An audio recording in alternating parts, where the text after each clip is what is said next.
Hello, everyone. Thank you for joining me on this recording. I hope it finds you well, positive, and like me, praying and hoping for a much better year ahead for all of us. My name is Marty Schneer.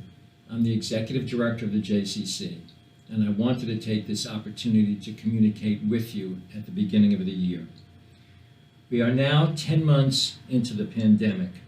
And while we have provided you with a number of different updates about what's happening at the JCC, new program offerings, new rules, new limits, new regulations, I wanted to tell you directly where we're at and what our future looks like. I am sure there are many questions out there. The center of our mission has been to provide space and opportunities to bring people together. That'll always be what we're about, a community gathering place. Obviously, the pandemic has challenged our methods. However, our staff, a gifted and creative staff, has been able to shift and has stepped up incredibly to reimagine how we deliver services and how we communicate with our people. It is because of the unwavering support of our board of directors, the dedication of our staff, our community and donors, that I remain extremely positive about our future. I thought it might be helpful to give a brief review of our history during the pandemic, to put things in perspective. On March 13th, we had to close our doors. Without knowing how long the crisis would last, we were committed to paying our staff as long as we possibly could. On April 7th, when it became clear that the building was not going to open anytime soon, we had to shift our strategy, and we were forced to furlough many of our staff members who simply were not able to do their essential work at home. Luckily, there were expanded unemployment benefits that were offered for almost all of those staff members. No staff members were laid off due to the pandemic. We quickly, with the help of staff, shifted our programs online.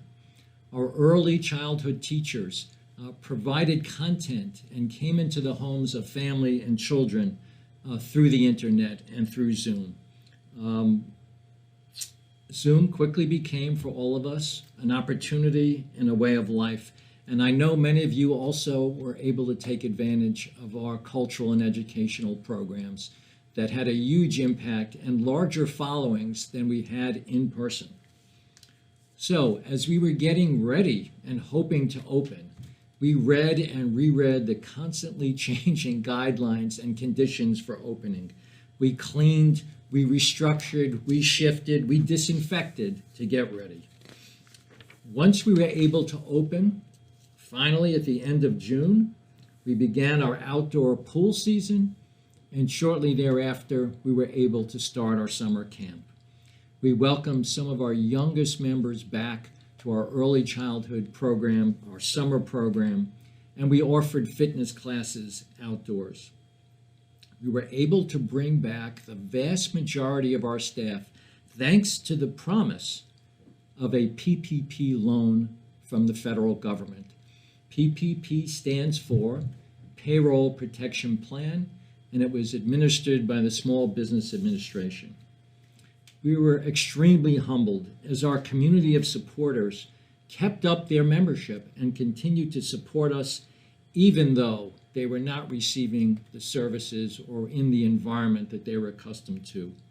Our devoted donors stepped up to make contributions when we needed it the most, and we are extremely grateful to those who stuck with us, who supported us, and all those who continue to do so.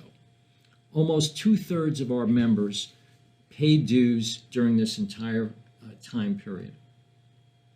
As the husband of a nurse who has continued her own duties throughout the pandemic and had recently received her first dose of the vaccine, I truly believe that getting back to normal is on the immediate horizon.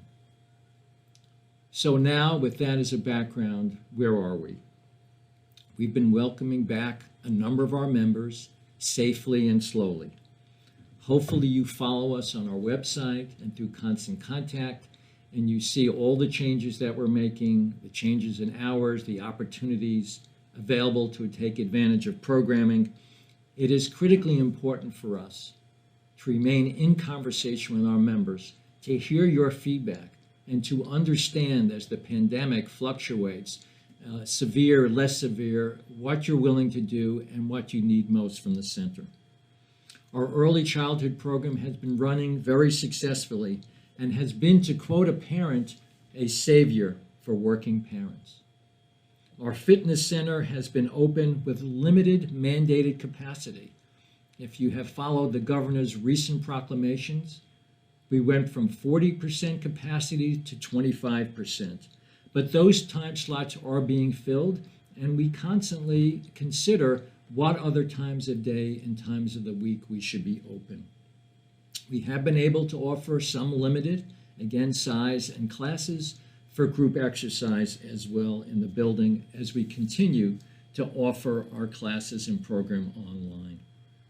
Our J Adventure after-school program quickly shifted to remote learning, and we have recently been able to offer more afternoon programs based on demand and based on the interest of, again, our members.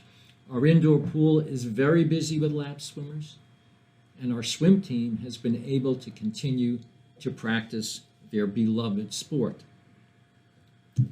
In regard to our financial situation, we applied for a large PPP loan in 2020, and we are hopeful that most of it will be forgiven. Those parameters are being finalized as we speak. Our revenue decreased last year, you should know, despite all the support we received, by over $2 million. But if we receive loan forgiveness, then with the generous support we receive from our members and donors, and with the expense reductions we put into place, we will have survived last year as we had hoped. Now, and however, as we budgeted for 2021 last fall, we are on a calendar year, so our budget process concludes in late fall. There was a great deal of uncertainty. For example, the stimulus package had not been approved, the second stimulus package. The questions that remain for us moving forward are significant. Will we be eligible for a second PPP loan? And if so, what will be the forgiveness parameters? Will the vaccines be distributed widely and quickly enough so most, if not all, of our members will feel comfortable returning to normal activity? Will the capacity limits we've been restricted to be loosened? And critically, when will all this happen? When considering the risks for our financial future, the JCC lay and professional staff looked at 21 and projected again a continued significant revenue loss that had to be addressed and overcome. We decided as teams to tackle this potential crisis in three relatively equal parts. 1/3 would be covered by a loan, most probably from our bank. 1/3 would be covered by taking money out of our endowment funds. Now, we've worked extremely hard over the last 5 years to build the endowment fund, but you have to recognize that the endowment fund was set up in the first place to respond to crises, to rainy days, if you will, of unforeseen economic circumstances. And I think most people would agree that the pandemic, COVID, falls into that category of a rainy day circumstance. And finally, we would have to come up with 1/3 of these dollars from pay cuts. We are an institution that believes that when we are successful, that everyone should share in that success and be recognized. And on the other hand, if we have a problem, we recognize that as a community, we all need to pitch in and deal with the crisis that we're looking at the present time. For the short term, in response to that challenge, we have passed across the board payroll reductions. Some of it is in hours, but most of it from top to bottom is in pay cuts and pay reductions. Our hope is that PPP support this year in 2021, and ultimately with the success of the vaccine that we all hope and pray for, that we will be able to end or halt the pay cuts by the end of the first quarter, which would be the end of March. As you can imagine, these decisions were not made lightly, though I wholeheartedly believe that we had to take these steps as it is part of responsible fiscal planning. In the 8 years I have been with this agency, we have celebrated a great deal of success, and I believe we were continued and poised to continue on that path. But again, none of us saw the pandemic coming, and we have all had to adjust. I would like to thank, as we look back, in particular, our medical committee, which includes 3 doctors from our board of directors. We've been consulting with them ever since the pandemic began.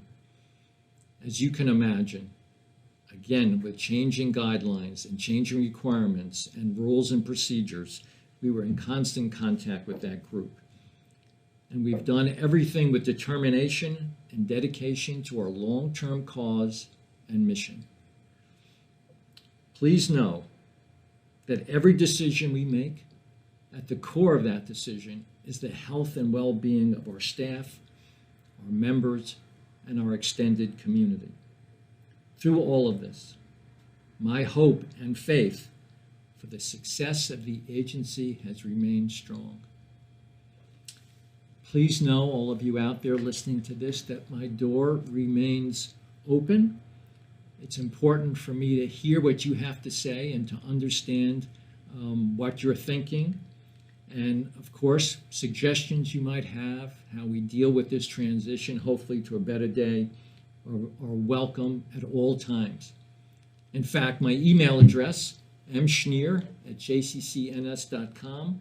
Please communicate with me directly on email. And if you'd like to have a phone conversation or even in person with masks, I'm happy to do that as well. I want to end with a Jewish proverb that I think will inspire you as it inspires me, because we are all dealing with our own set of burdens and challenges during this time. I ask not for a lighter burden, but broader shoulders.